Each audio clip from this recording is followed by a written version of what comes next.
Salam alaikum, bonjour chers élèves, j'espère que vous soyez bien. Alors dans cette présentation, on poursuit le cours du comportement du consommateur. Nous allons introduire une nouvelle notion qui est la mesure cardinale de l'utilité, le cas d'un seul bien. Alors, comme présentation, selon l'approche cardinale, le consommateur est capable de mesurer sa satisfaction suite à la consommation d'un bien. Alors, on voit ici l'approche cardinale qui détermine que le consommateur est capable de mesurer sa satisfaction suite à la consommation d'un bien. Par contre, l'approche ordinale, on a vu déjà que le consommateur essaie de réaliser sa satisfaction en choisissant parmi les biens ou les services qu'il a déjà classés par ordre de préférence. Ici, on voit le consommateur donne d'abord des valeurs aux biens ou services consommables. Donc, comme exemple, un verre d'eau va procurer une unité totale de 10, alors que la prise d'un bain chaud ne va procurer qu'une utilité totale de 7. Donc ici, on voit que chaque bien consommé a une valeur exacte. Donc, suivant l'approche cardinale, l'utilité est mesurée par une valeur. Donc, le cas d'un seul bien, ici, dans l'approche cardinale, on va voir une situation. Donc, admettons qu'une personne a soif. Donc, une personne qui a soif, donc sa soif va diminuer au fur et à mesure qu'elle boit. Donc, le tableau suivant donne l'utilité que procure la consommation de l'eau. Donc, on voit ici le tableau. Il y a les nombres des verres d'eau. Il y a 0, 1, 2, 3, 4, 5, 6. Il y a les utilités totales. Donc, chaque nombre de verres d'eau est mesuré par une utilité totale. Donc, on voit 0. Donc, l'utilité totale est 0. 1 procure une unité totale de 4, 2, une unité totale de 7, et ainsi de suite. Et on a, troisièmement, l'utilité marginale. Donc, pour le travail à faire, on doit calculer les utilités marginales, représenter dans le même graphique l'utilité totale et l'utilité marginale, et on va commenter. Donc, avant de faire le travail, il faut connaître d'abord les concepts de base tels que l'utilité marginale et l'utilité totale. Donc, l'utilité marginale et l'utilité totale. On a vu déjà que l'utilité est synonyme de la satisfaction qu'un individu retire de la consommation de biens ou de services.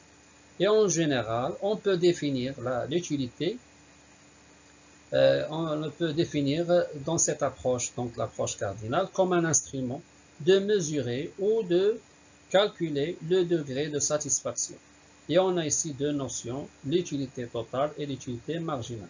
L'utilité totale, c'est l'ensemble des satisfactions que procurent toutes les doses d'un bien économique, et l'utilité marginale, c'est l'utilité supplémentaire que chaque unité additionnelle, c'est-à-dire l'utilité qu'un agent économique profitera de la consommation d'une quantité supplémentaire de ce bien ou de ce service. Donc, pour la signification de l'utilité marginale, c'est l'utilité supplémentaire de chaque unité additionnelle. Et il est calculé, comme on a calculé la proportion marginale à consommer pour la relation. Donc, l'utilité marginale est égale à l'utilité totale au temps 1 moins l'utilité totale au temps 0 sur la quantité consommable sur au temps 1 moins la quantité consommable sur au temps 0. Donc, il a pour but, cette utilité, de mesurer la variation, donc la variation de l'utilité qui résulte d'une modification d'une unité de la quantité consommée bien. Alors, pour le calcul de l'utilité marginale comme dans notre situation, on a la relation, par exemple, l'utilité marginale de l'ajout d'un verre d'eau, l'utilité marginale 1 est égale, la relation est égale à l'utilité totale 1 moins l'utilité totale 0 sur le nombre de verres consommés 1 sur le nombre de verres consommés au temps 0, donc est égal, comme dans le tableau, 4 moins 0 sur 1 moins 0 est égal à 4. Donc l'utilité marginale 1 est égal à 4. La même chose pour l'utilité marginale 2, on a l'utilité totale 2 moins l'utilité totale 1 sur le nombre de verres consommés 2 moins le nombre consommé 1 est égal à 7 moins 4 sur 2 moins 7 est égal à 3. Donc ici on a le tableau calculé, l'utilité marginale. On voit pour le temps 0, il n'y a pas de temps de verres consommés avant ce temps, donc il n'y aura pas de l'utilité marginale. Alors, dans la représentation graphique, on va représenter les deux utilités marginales. Ici on a l'utilité, on a l'axe des ordonnées qui représente les utilités et l'axe des abscisses qui représente des quantités de verres consommés. Donc on a le graphique en rouge, c'est l'utilité totale, et la courbe en vert, c'est l'utilité marginale. Donc pour l'utilité marginale totale, on voit qu'il y a ici une augmentation. Plus on consomme les verres d'eau, plus l'utilité totale augmente jusqu'à un point maximum. Ensuite, il diminue. Par contre, l'utilité marginale, il y a ici une décroissance de l'utilité marginale. La deuxième observation, on voit ici le maximum qu'atteint l'utilité totale, et ici, il y a l'utilité marginale atteint 0. On observe quand l'utilité totale atteint son maximum, l'utilité totale atteint 0. Ici, on a le point 5. Donc, quand il consomme 5 verres d'eau, l'utilité totale atteint son maximum. Donc, pour la courbe de l'utilité totale, elle est concave. On voit qu'elle est concave, donc à la shakl qaws, vers le bas ici. Donc cette forme concave traduit deux mouvements. Il y a une croissance, puis il y a une décroissance. Donc pour l'utilité marginale, on voit la décroissance de la courbe de l'utilité marginale. Donc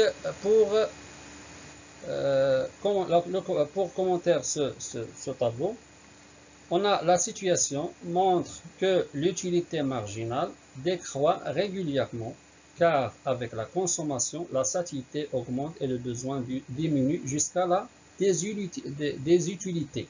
Donc on a la situation, qu'est-ce qu'il montre? Il montre qu'il y a une décroissance avec la consommation de la satiété. Donc ishba. On observe qu'à partir de ce point de satiété, chaque unité supplémentaire consommée fait décroître ou diminue l'utilité totale, jusqu'à l'utilité marginale devient négative par la consommation de la dernière utilité consommée. Donc les verres d'eau, ils ont consommé jusqu'à que l'utilité marginale devient 0. Donc il a atteint son satiété et en plus il a consommé d'autres verres d'eau. Donc lorsque la quantité consommée passe de 4 à 5 verres d'eau, l'utilité totale atteint son maximum comme on a déjà vu, alors que l'utilité marginale devient nulle.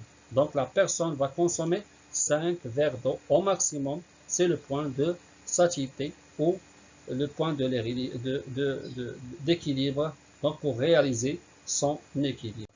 Merci pour votre attention, chers élèves, et